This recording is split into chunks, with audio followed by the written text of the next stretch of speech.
яг үндэс мэргэжил малын нэмж тэгээд яг мэрэгсэн мэргэжил бол вакцины уншлуур одоо мал амьтны халдвар төвчин уншлуур мөн ийлдэс гэж хэлдэг. Богино хугацааны дархлаа болдог ийм болгодог ийм бүтээгдэхүүнүүд үйлдвэрлэдэг үйлдвэрлэлийн технологич. Одоо Монгол улсын хөдөө аж ахуйн салбарт ганцхан биотехнологи үйлдвэр байдаг шүү дээ. Тэр үйлдвэрийг одоо дотор нь 10 жил ажиллаж, гард нь ажиллаж 20 жил тэр үйлдвэрийг мэргэжлийн удирдлагаар хангаж ажиллаж ирсэн. Монгол улсын гавьяат малын нэмч гэдэг цол тэмдэгтэй үлзээ тогтох гэдэг иргэн байна. Яг нөгөө энэ хавар цаг агаар бас өвөлдөө сайхан өнтөрс манай нутагт тийшээ. Тэгээ хавар таана бороо хавртаа байсан учраас цаг агаар сайхан байна. Зүгээр би бас хөдөөгийнхэнтэй уулзах ажилтаа явуулаа л да. Тэгээд уулзаад явж байхад ер нь энэ нүүдлийн гэж хэлдэг. Яг сонгодог утгаар энэ бэлчээрийн мал аж ахуй гэдэг юм маань жаахан одоо дороотох тийшээгээ явчихсан юм биш үү дээ. Яагаад гэхээр түүнийг эрхэлдэг малчид гэдэг тэр мал одоо манай эртний ухаанд хэлсэн гэлээ малчин гэдэг мэргэжил бол 1393 төрлийн мэргэжлийг эзэмшин ийм цогц чадамжтай гэж хэлдэг ийм хүмүүс юм байна гэж хэлсэн. Тэр хүмүүс маань үнэхээр цөөрсөн юм байна гэж бодлоо.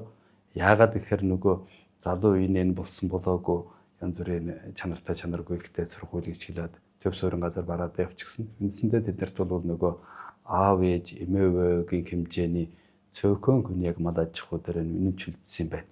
Залуу малчид гэдэг залгам чалаа алдагдсан юм байна гэж ингэж ойлголоо. Түүнийг дагаад нэг анзаарсан юм юу гэхээр мал аж ахуйн гаралтай бүтээгдэхүүнээ боловсруулж яг зөв боловсруулж одоо сонгодог утгаар ингэж хэлэх юм уу? Одоо сайхан айраг цагаагаан гэдэг таргаас гэдэг өрмөө гаргаж явдаг тий.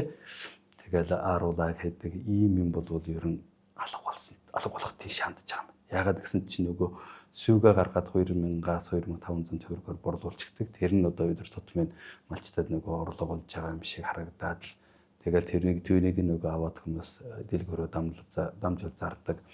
Нөгөө сүүн бүтээгдэхүүний үйлдвэрлэл эрхэлж байгаа нөхдүүд аваад нэг боловсруулалт хийгээд үйлдвэрлэлийн аргаар боловсруулаад ингээ гаргадаг.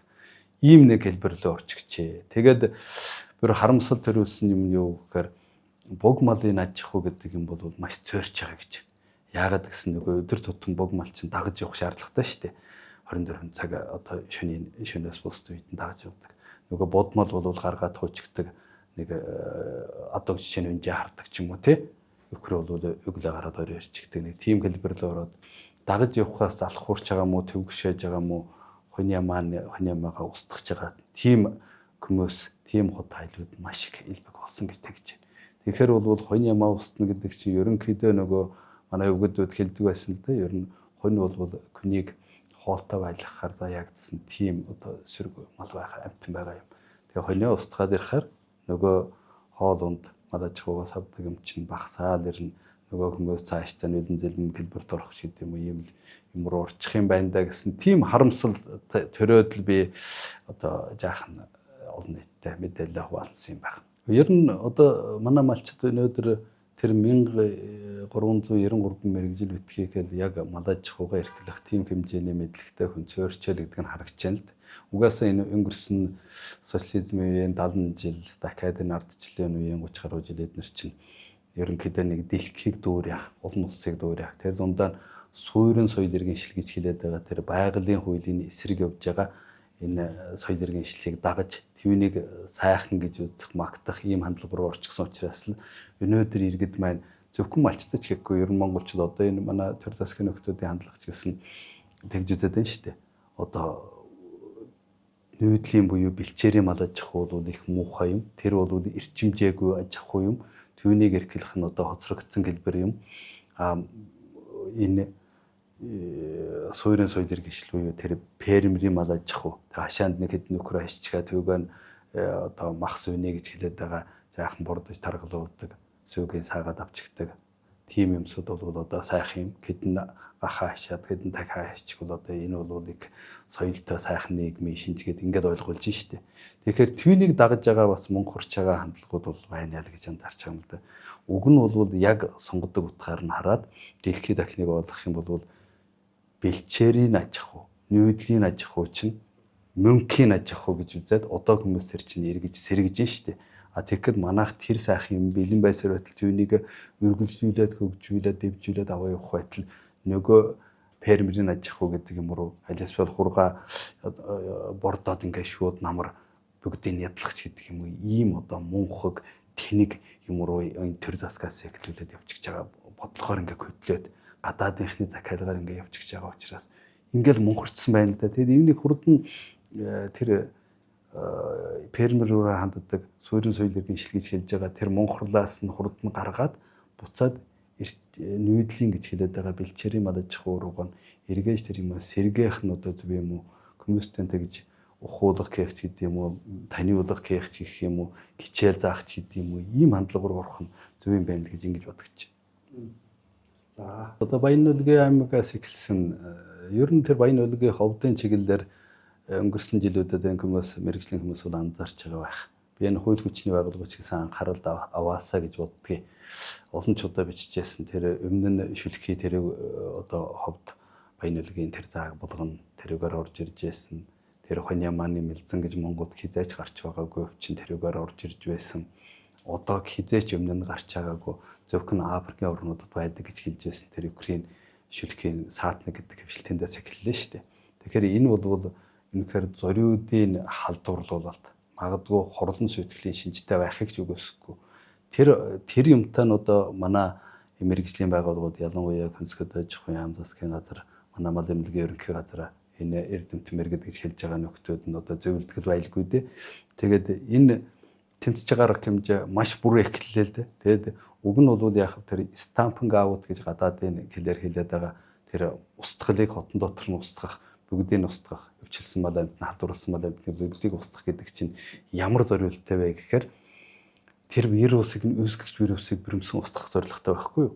Өнгөрсөн хугацаанд эдгээр тэр малын устгал гэдгийг олон тохиолдолд хийсэн. Шүлхий дээрч хийсэн, одоо Хоньяманы цэцэг дээрч хийсэн, гударн дээрч хийсэн, одоо энэ тэрмэлзэн дээрч хийсэн олон юм дээр хийгээд байгаа гэдэг. Тэгэхдээ маш буруу ойлголттойгоор явж ирсэн байхгүй юу? Нөгөө нэг хотонд байгаа 50 нөхрөөс яг эмнэл зүйн ший тэмдэг үзүүлэх хүнд өвчлсөн 10 нөхрийг нь устгачгаад 40 нөгөө хөнгөн өвчлсөн ч юм өвчлөхгүй үдсэн 40 нөхрийг нь орхичгаад яг нэг хотонд байгаа 400 Хоньямааг нь үлдээгээд тэнд байгаа 50 надууг нь үлдээгээд тэгээд нөгөө вирус чи юу гэхээр тэр нэг хотонд гарсан л бол 50 нөхөр 50-нд нь тэр 10 нөхөр яасан бэ гэхээр 1001 нь тоолж вирусыг тоолж чаддаг бол 1001 вирустай нөгөө үлдсэн 40 нөхөр чинь 999 вирус л байхгүй. Хоньяманы амард бүх Хоньяманыхын 400 Хоньяманы ам дотор 998 вирустай. Тэгэхээр нөгөө вирус чинь 100% үлдчихэж байгаа шүү дээ.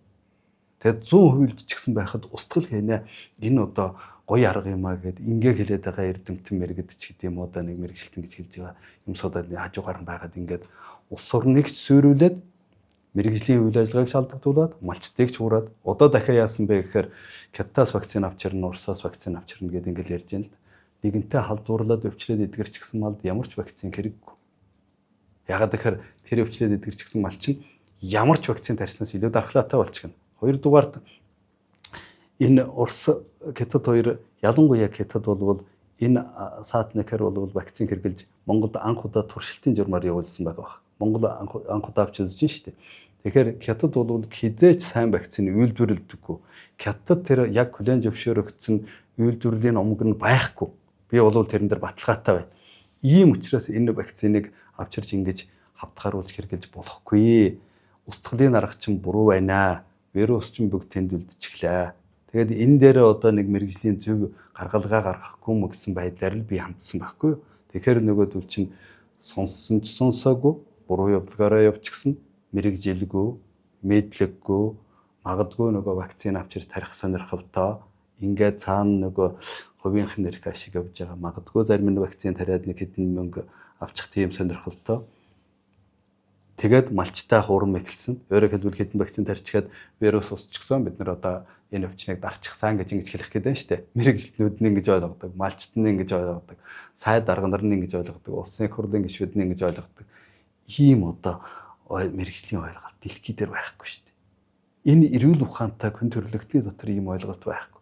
Зөвхөн Монголын одоо тэнгэрсэн одоо хэд мэрэгжлийн байгууллагууд ийм хийгээд ийм зөвлөмжээр улс төрчтэй нөгөө тэгээ улс төрчд нь одоо дугуурсан иргэд малчд эдрийг ч гэсэн буруутгаад хийж байгаа тийм юм байсан юм лээ. Бараг л одоо бидний ярих ёстой.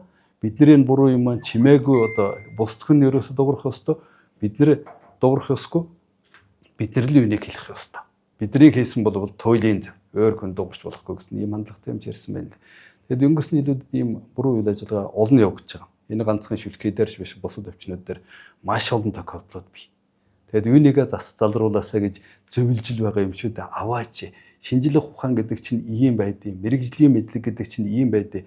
Юунийг аваач л гэсэн болохоос биш би ямар тэр мачтад очиж хүчээр одоо тулган хүлээлгэх ч юм уу мэргэжлүүд очиж юунийг заавал хийгээд зөвлөх юм байхгүй шүү дээ.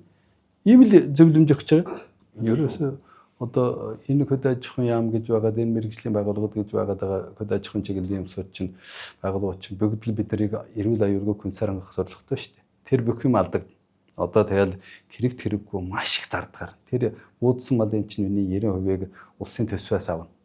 Дахиад тэр нөгөө вакцин тариад үлдсэн тэр малын чинь мах сүгийг идэж ууж хэрэглэн шүү дээ. Одоо би сая хөдөөгөр явж байхад малын нэмч мэргэжилтэй хүмүүс тэгжлээ л дээ. Энэ яг нөгөө ажлыг хийдэг.